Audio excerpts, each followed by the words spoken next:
Les saludamos desde cabina aquí en este estado de Carolina del Norte. Les saludamos a cada uno de ustedes que nos sintonizan a través de esta programación que Dios ha provisto. Y bueno, un día como hoy seguiremos escudriñando la palabra y agradecemos al pastor Natividad Ramos desde la ciudad de Monterrey, en Nuevo León, México. Ahí está nuestro hermano cada lunes, cada miércoles, cada viernes a esta hora. Agradecemos a cada persona. Quisiera decirles, les agradezco infinitamente cada vez que me encuentro a alguien. Si hay un programa que hacen más notorio, es este programa del pastor Natividad Ramos, donde nos trae el agradecimiento por esta tremenda enseñanza que siempre nos ha dado.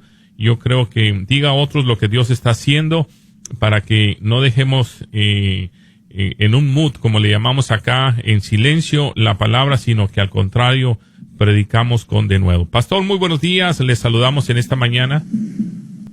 Muy buenos días y con un profundo agradecimiento y verdadera alegría en Cristo por la oportunidad que nos concede de estar con nuestros hermanos, de reflexionar sobre estas profundas verdades de la fe que definitivamente se convierten en un tesoro muy grande.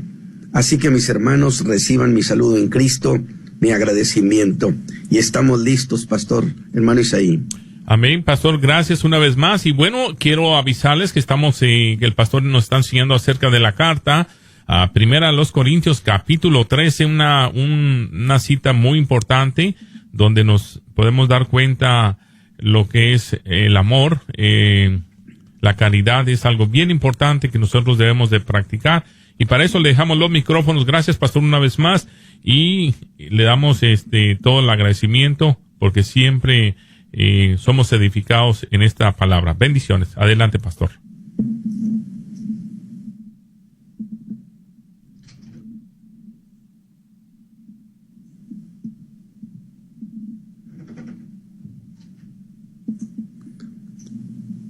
Pues muchas gracias, hermano Isaí. Y bueno, entramos en materia. Y ustedes saben que yo mencionaba que el capítulo 12, versículo 31, es la razón por la cual voy a decir así se desgrana este capítulo 13.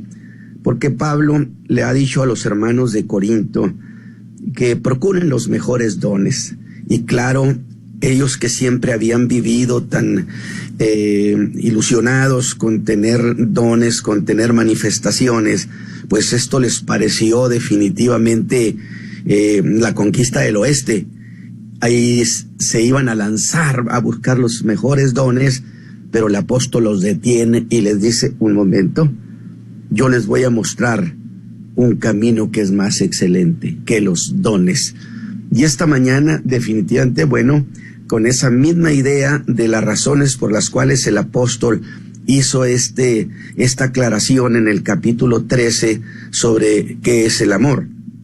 Aunque en realidad el apóstol no está tan interesado en hacernos una definición, un perfil de lo que es el amor ágape, sino más que todo está diciéndonos así debe ser todo creyente que tenga ese amor de Dios. Y he estado leyendo los versículos 4 al 8, lo voy a seguir leyendo, que son los que nos sirven de tutores. La caridad es sufrida, es benigna, la caridad no tiene envidia, la caridad no hace sin razón, no se ensancha, no es injuriosa, no busca lo suyo, no se irrita, no piensa el mal, no se huelga de la injusticia, mas se huelga de la verdad. Todo lo sufre, todo lo cree, todo lo espera, todo lo soporta. La caridad nunca deja de ser. Hasta allí es donde estamos tomando la escritura para esta enseñanza. Y el viernes pasado empezamos hablando acerca de el amor es sufrido. Pero voy a hacer una especie de alto que parecería un abandono del tema, pero que no es un abandono, porque el tema sigue siendo el mismo. Sino, más que todo, me interesa hacer algunas precisiones adicionales para que entonces estas ideas tengan más sentido. lo que el apóstol está diciendo. Y todo nace por los 3 reclamos que hace el apóstol Pablo en los primeros versículos del 1 al 3, y que me pareció que debía darles un poco más de atención, que valía la pena hacer eso. Mis hermanos, ya que Dios nos está concediendo abrir estas páginas y hablar de estas cuestiones, conviene ir a buscar en los rincones para que no se nos queden muchas cosas en el olvido. Y definitivamente lo que estoy haciendo es hacer una especie de un gran rodeo con el propósito de explicar en los reclamos del apóstol Pablo. Pero, ¿en qué consistieron esos reclamos del apóstol? Es que él habla de 3 casos hipotéticos, ¿se acuerdan? Y de que son casos hipotéticos no hay duda, porque basta con poner un poquito de cuidado en el qué dice y en el cómo lo dice el apóstol. Y dice, si hablase lenguas humanas y lenguas angélicas, ¿acaso está diciendo el apóstol que él hablaba lenguas angelicales? No, no está diciendo eso. Está diciendo si las hablara. Y aquí la recriminación es la siguiente: pero no tengo amor. Vengo a ser como metal que resuena o címbalo que retiñe. Es decir, no serán más que meros sonidos sin significado. Pues ese metal que resuena, sin dar un tono que signifique una melodía, no significa nada. ¿Qué comparación está haciendo el apóstol tan dura? Desde luego, él está hablando de un creyente que aunque llegue a hablar como hablan los ángeles y no tiene amor, aun con todo y eso, ese hermano no significa nada, y no significa nada para la edificación de la iglesia. No pierda usted entonces la idea de que los dones son para edificar la iglesia de Jesucristo. ¿O acaso no dijo que para eso eran las manifestaciones espirituales? Sin embargo, a lo que en esto quiero que fije su atención es a esto de si no tengo amor. Y la pregunta es, ¿ese hermano no tiene amor? El apóstol dice, no lo tiene. Ahora bien, en el segundo caso hipotético, si tuviese profecía y entendiese todos los misterios, si tuviese toda la fe de tal manera que traspase los montes, es decir, si soy capaz de hacer que se cambien de lugar, y no uno, sino muchos, porque es plural, si tuviese, fíjese bien, nótese si tuviese, y otra vez, si no tengo amor, nada soy. Y el tercero, si repartiese toda mi hacienda para dar de comer a pobres. Pero eso no es todo lo que dice Pablo que puede hacer ese hermano, que va más allá. Y si diese mi cuerpo para ser quemado, porque está hablando como si se tratara de él. Y otra vez dice, pero si no tengo amor, de nada sirve. Es decir, de nada sirve todo lo que yo haga, de nada sirve porque no he construido en nada la iglesia de Jesucristo. Sin embargo, ¿ve usted cuál es el problema? ¿Cuál? La falta de amor. ¿De cuál amor? Pues de este que está hablando en los versículos 4 al 8. Así que desde los primeros versículos, el tema es el mismo. Pero si es el mismo, pues entonces, ¿cuál es la cuestión, mis hermanos, de que yo esté haciendo este rodeo, esta gran caminata? Usted me diría, ¿por qué no siguió con el siguiente punto de que es benigno el amor? Bueno, es que eso que les dijo, que no tenían amor. Y yo pregunto, ¿que no lo tenían? Y otra vez, ponga cuidado, que al hacer ese reproche de que no tenían amor, implica que debían tenerlo. Que tener ese amor es una exigencia para cada creyente. No es una cuestión opcional. No es si usted puede o no puede. Es que debe tenerlo, dijo Pablo. Porque sin ese amor no era nada. No significa nada. No son nada. Pero si eso es así, entonces, mis hermanos, y estas son las precisiones que yo he tenido en mente hacer, hay otra cuestión. Debes tener ese amor, dice Pablo. Entonces, si debo tenerlo, escúcheme bien, es cosa que yo debo resolver y no un ángel del cielo. No es cosa que venga alguien de allá, desde donde está Dios, a traérmelo. Pues si el apóstol reclama que el creyente tiene que tener ese bien divino, está dando por hecho que eso es cosa que sí queda a nuestro alcance. ¿Qué le parece? Si él está exigiendo que se tenga ese amor, es porque se puede tener, porque es un amor que estaría a nuestro alcance. ¿Está bien? Sin embargo, eso nos lleva a otra cuestión, a otra pregunta. Pero ¿cómo puedo entonces tener ese amor? ¿Cómo puedo obtenerlo? Pregunta que puedo cambiarla por otra.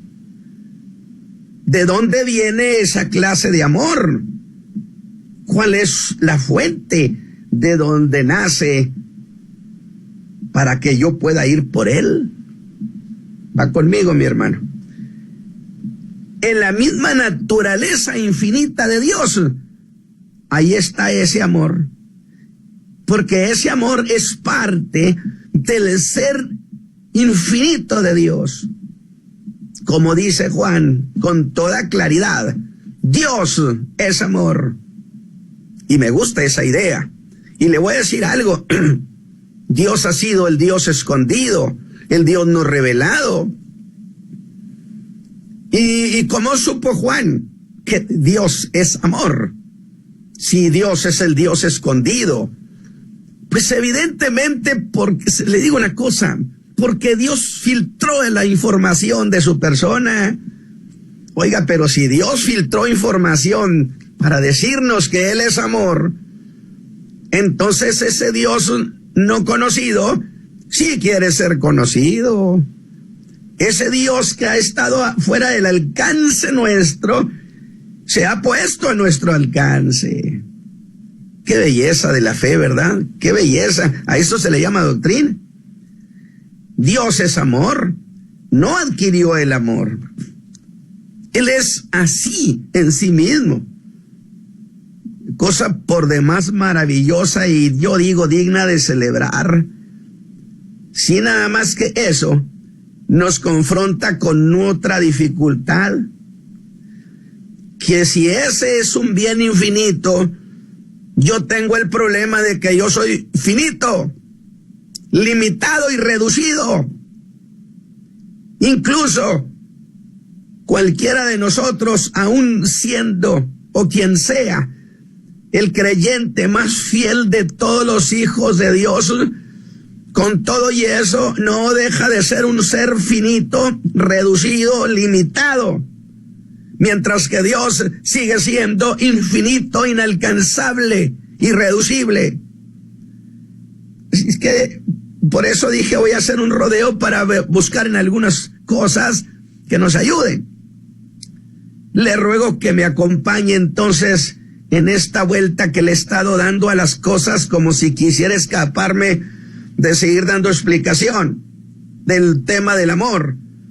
No, tenga la seguridad que vamos a salir a donde mismo, a lo que es ese amor, que es una exigencia, Pero si soy finito, limitado, ¿cómo pensar siquiera, fíjese bien, que yo puedo lograr la hazaña de alcanzar lo que es infinito? ¿Cómo puedo realizar esa hazaña? ¿Cómo puedo tomar ese amor y regresar con Pablo y decirle, mira, ya tengo ese amor, ya lo conseguí, fui por él? Imposible, diría Pablo, imposible, diría la razón, porque ¿cómo puedes alcanzar al infinito? ¿Ves lo que estamos hablando? Este amor se consigue en Dios, pero ¿cómo alcanzo? Y en las palabras de Job, yo me vería como un iluso que va buscando alcanzar al ser infinito, porque quiero tomar de él, de su naturaleza, ese amor. Sin embargo, la escritura en Job me desafiaría y me llamaría iluso. Y entonces me preguntaría, ¿piensas acaso que puedes alcanzar tú el rastro de Dios? Y otra vez, imposible, imposible. Pero hablando el lenguaje hipotético del apóstol, y yo me aprovecho de eso, que si él puede hablar hipotéticamente, yo también, le diría a Pablo, entonces no me exijas que lo tenga, porque ese amor solo lo tiene Dios. ¿Y cómo alcanzo a Dios? Si Él es infinito, es el Altísimo. Y el apóstol podrá afirmar, pues sí es posible tener ese amor. Es cierto que tú no puedes alcanzar al ser de Dios, pero Dios sí se puede compartir con nosotros a través de Cristo. Alabado su nombre. Cristo puso al Altísimo a nuestro alcance. Y es aquí donde hablar de la doctrina de la encarnación, de que Dios hizo hombre, indiscutiblemente a cualquiera le parecería salirse del tema, evadirlo.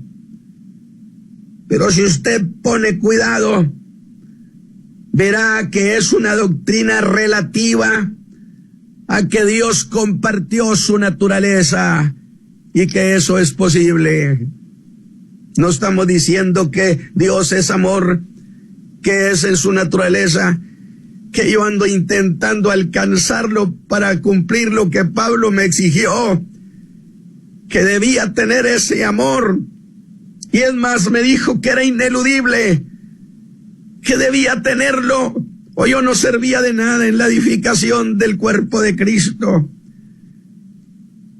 Y entonces yo ando buscando conseguir de Dios su naturaleza, su amor, porque ese es el problema que tiene ese hombre que probó que es imposible alcanzar a Dios para tomar de él su naturaleza amorosa. Va conmigo. ¿Cómo imposible sería que algún hombre hubiera querido alcanzar a Dios para tener en sus manos la salvación? Sin embargo, ese imposible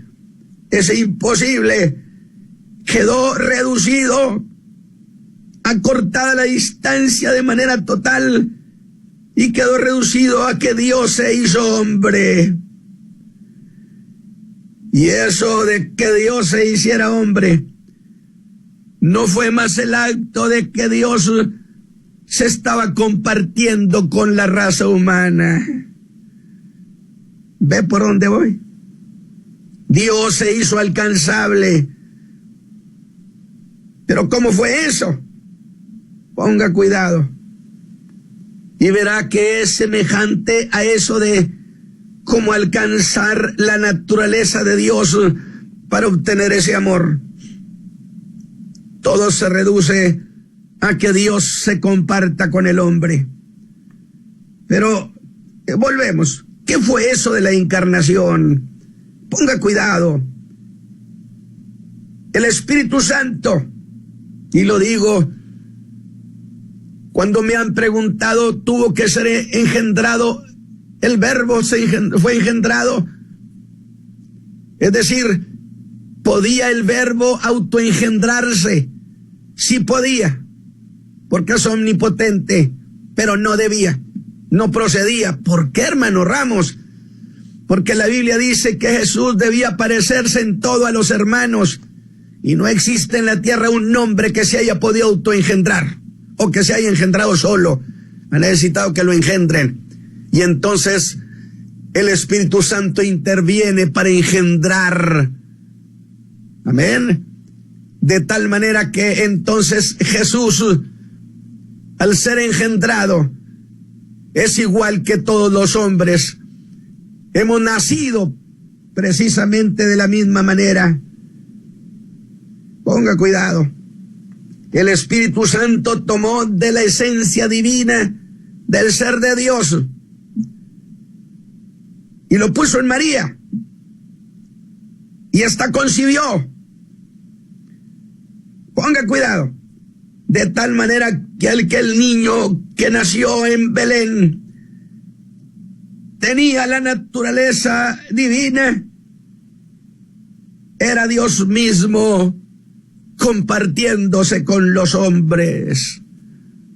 Si Dios no quisiera, no pudiéramos jamás alcanzar su rastro. Pero si Él se pone a nuestro alcance, nada nos impide entonces para tomar de Él.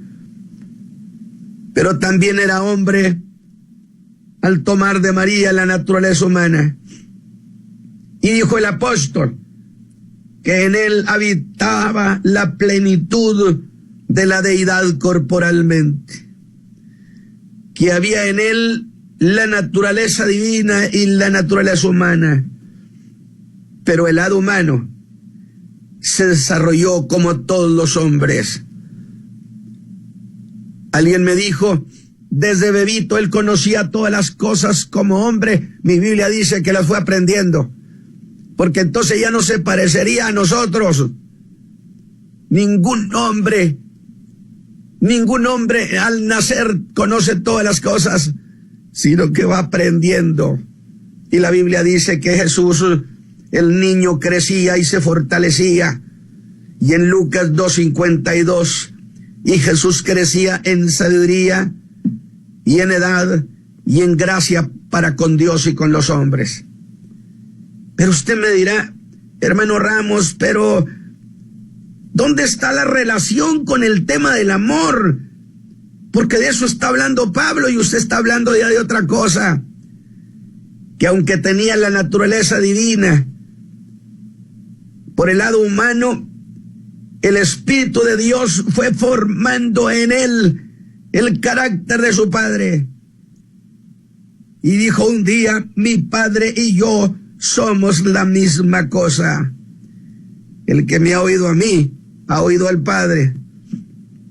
El carácter de su Padre se había formado en él, de tal manera que si alguno quería saber algo del amor del Padre, bastaba solamente con ver a Jesús, pues eso mismo se repite en aquellos que reciben a Cristo y a quienes el Espíritu Santo los engendró en Cristo. ¿Cómo sucede eso?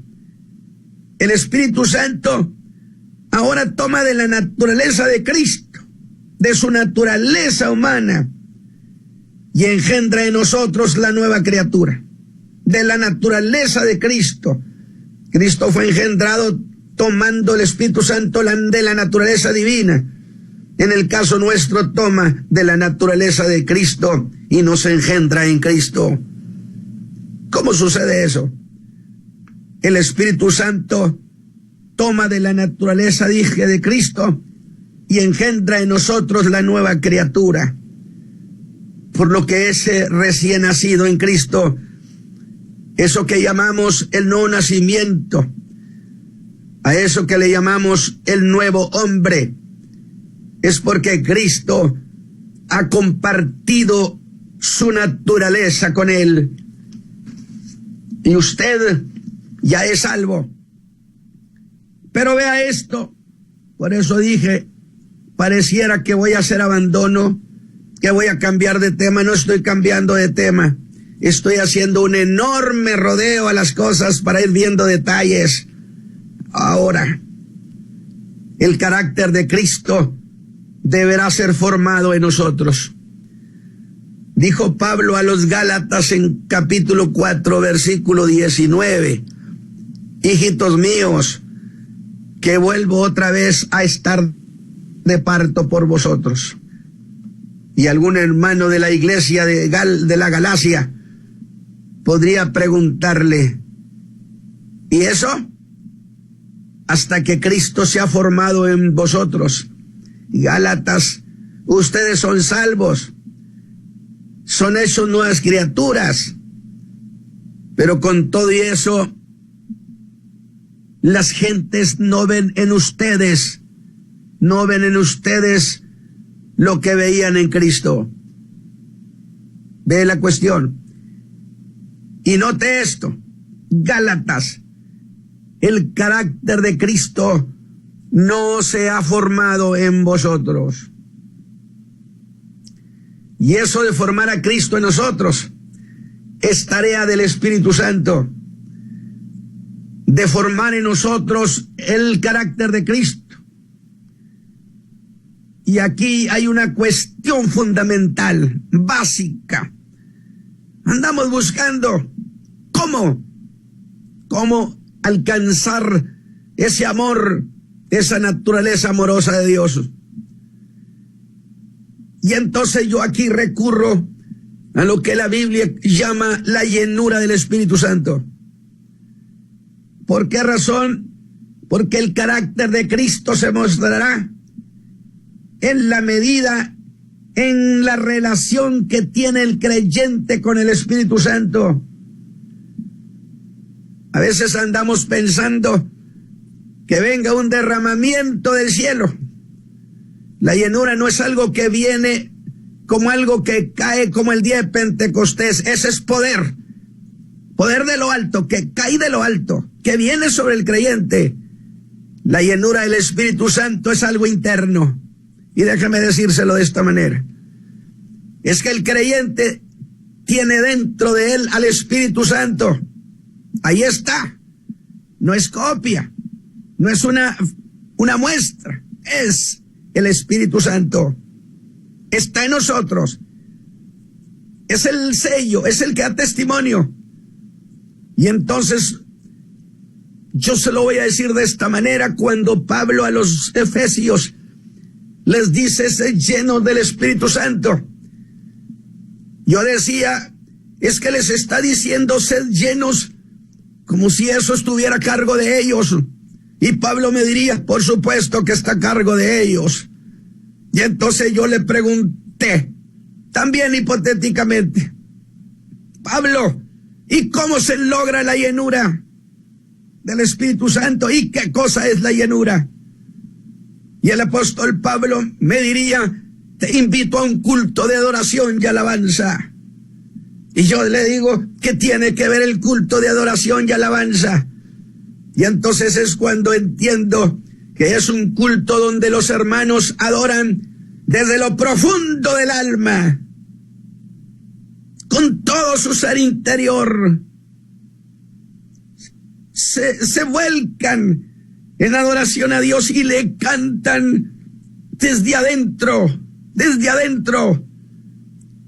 Y cuando eso sucede en un creyente, como tenemos dentro de nosotros al Espíritu Santo, se cumple lo que Jesús le dijo a la samaritana, ríos de agua viva brotarán de tu vientre. No vienen de afuera. Esto es algo interno. La llenura del Espíritu Santo es algo interno. De tal manera que ese Espíritu Santo que tenemos en nosotros, ríos de agua viva, déjeme explicárselo de esta manera. ¿Qué sucede? Haga de cuenta que ese creyente tiene una vida seca y árida, porque no ha tenido una buena relación con el Espíritu Santo. Y su vida emotiva está llena de inconformidades, de tristezas, de rencores, de resentimientos profundos. Es tierra seca, árida. Pero entonces cuando ese Espíritu Santo, cuando esos ríos de agua viva empiezan internamente y vienen a regar el territorio de la vida emotiva, alabado sea Dios, de tal manera entonces que las emociones que había en el corazón del creyente, sus rencores y resentimientos, ahora el creyente tiene las emociones del Espíritu de Dios. Y en esas emociones del Espíritu de Dios no viene el rencor, ni la amargura, ni la envidia, ni el creyente iracundo. Entonces Pablo nos está reduciendo a que cómo puede ser tener ese amor sencillamente en la llenura del Espíritu Santo. Porque cuando hay llenura, ese creyente no es maldiciente, ese creyente no es un hombre inconforme, ese creyente no se va al pecado, ni anda inclusive batallando con la carne porque la tiene bajo dominio. Y todo es resultado de la relación profunda con el Espíritu Santo. De tal manera que esa agua preciosa que le habló Jesús a la samaritana empieza a bañar toda nuestra vida emotiva. Y todas las cosas malas se van y florece nuestra tierra emotiva, que era un desierto. Y ahora ese creyente mostrará el fruto del Espíritu, y entre ellos encabeza la lista el amor. El amor expresado en la llenura del Espíritu Santo. Luego digo, no tengo que ir hasta el otro extremo de la tierra. Está dentro de mí. Y alguien me dijo un día, no, bueno, pero para eso hay que andar lleno del Espíritu Santo. Bueno, es que esa es la cuestión. Es el modelo divino y Dios no acepta menos que eso. El problema es entonces estar lleno del Espíritu Santo, que también es una exigencia. Ser lleno del Espíritu Santo. De tal manera que un creyente, ahora ese río de agua viva ya regó mi tierra emotiva, mis emociones, y ahora por supuesto subirá a regar el territorio de mis pensamientos. Y entonces mi vida pensante ahora es distinta. La manera de pensar a veces pervertida, es quitada. Y ahora el creyente piensa lo que Dios piensa. Ahora el pensamiento del hombre, del creyente, es transformado con los pensamientos del Espíritu de Dios sobre nosotros. ¡Qué preciosa idea! A mí me encanta. Este es el derramamiento interno. El del Pentecostés fue un derramamiento para dar poder, para poder comprobar que Jesús estaba vivo. Poder para poder. Poder para ser testigo de calidad. Y el testigo de calidad es el que produce evidencias. De tal manera entonces que recibieron el poder de lo alto. De lo alto. El Señor Jesús se los entregó. Era su poder. Para que testificaran. Pero lo otro, la llenura, es el derramamiento interno, que no le hemos dado casi importancia. Sin embargo, un creyente lleno del Espíritu Santo, le garantizo que no se va al pecado. Le garantizo que no odia. Le garantizo que no es rencoroso. que no es un creyente violento. ¿Usted qué dice? ¿Alcanzarás el rastro de Dios? Pero ¿por qué mi hermano va a andar persiguiendo el rastro de Dios si dentro de usted tiene al Espíritu Santo? Déjame decirle esto. Ven que estoy haciendo aclaraciones. En la cruz fuimos redimidos, nuestra alma está redimida, nuestro cuerpo no. Por lo tanto, mi alma redimida vive en casa no redimida. Y entonces en mi cuerpo no mora el bien. Sigue bajo tendencias pecaminosas. De tal manera, volviendo un poco a esta cuestión, vive bajo tendencias pecaminosas porque es la reacción de la carne. Pero eso se va a terminar cuando Cristo venga y los creyentes resucitemos o seamos transformados y estamos vivos. Y en esa transformación dejamos la consanguineidad y ya no somos rehenes de la carne y la sangre. Sí, hermano Ramos, pero mientras eso sucede, el creyente lucha con la carne. Y el creyente dice: es que comprenda que no soy perfecto. Excusa solamente, por una razón fundamental, porque es cierto que todavía no somos redimidos en nuestros cuerpos y conservamos todavía en nuestra carne el potencial del pecado. Sin embargo, con la llenura del Espíritu Santo, que es como Dios proveyó el recurso, porque un creyente lleno del Espíritu Santo, le garantizo que las intenciones de la carne no prosperan, ni siquiera está batallando día con eso, porque se ocupa de cosas superiores, porque la llenura del Espíritu Santo mantiene a raya toda tendencia pecaminosa. Es lo mismo que hizo Cristo. Redimió nuestra alma, nuestro cuerpo no está redimido, por eso nuestro cuerpo se enferma. No se va a enfermar cuando venga la transformación de nuestros cuerpos, la redención de nuestros cuerpos. Pero mientras eso llega, mire qué lindo. El Señor también proveyó la sanidad divina. Mientras el cuerpo es transformado, aquí tienes la sanidad divina, si es que logras creer en ella. Es precioso. Oye, entonces todo se reduce a una relación con el Espíritu Santo. De tal manera que ese amor inalcanzable, pero alcanzado ahora porque Cristo se comparte con nosotros, así como el Padre lo hizo con Él.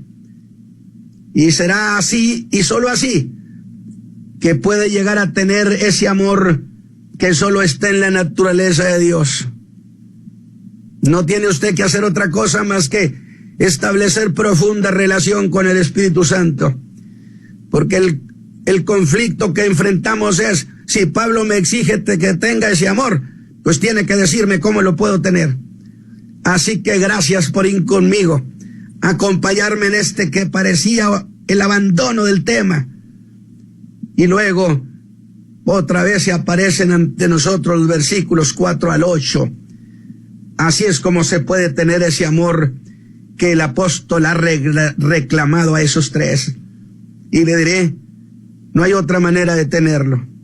No hay otra manera de explicar. Nada de que sesiones de consejería, sesiones de sanidad interior. No, Señor, llenura del Espíritu Santo. Así que seguimos en el verso 4, donde el apóstol ha hecho la afirmación inobjetable, que el amor es sufrido ante la injuria. Dije, y aún más ante la injuria más hiriente e injusta. Y dije en el mensaje pasado que cuando hay esa clase de amor, ¿sí? Ni siquiera puede ser puesta a consideración ni la más mínima posibilidad de aquello clásico que se dice: me quedé con las palabras en la boca. O el clásico: le hubiera dicho. Estas palabras, estas frases están en las bocas de los creyentes. Usted sabe que sí. Porque siendo así, sería evidencia formal que la injuria dañó su alma, que sí le pegó. Pues quedarse con la respuesta en la boca a esa injuria no deja de mostrar que en ese creyente nació la inconformidad. Pero donde hay ese amor, la injuria pasa sin daño. Donde hay ese amor, hermanos, esa mala hierba no nace. Y dije también, se quedaría Jesús en la cruz del Calvario o camino a la cruz con las palabras que respondían al agravio de la gente.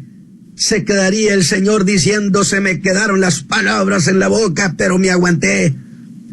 Y eso nos lleva a asociar ese amor con la paciencia. Y aquí debo puntualizar. ¿Se acuerda que le dije que me acompañara, que al cabo volvíamos a salir a lo mismo? A la cuestión del amor. Escúcheme. El apóstol le está escribiendo a los griegos, porque los corintios eran griegos, los cuales en las primeras dos declaraciones que dice, el amor es sufrido, y al otro, el amor es benigno, debieron saltar de sus asientos. Y me refiero a los griegos cristianos. Pues para los griegos, su cultura les decía que la benignidad, la tolerancia y ese amor que soporta injurias no era una virtud, sino una deficiencia detestable en el ser humano. Son estas palabras que el cristianismo ha introducido en el idioma del mundo, rescatándolas del menosprecio griego.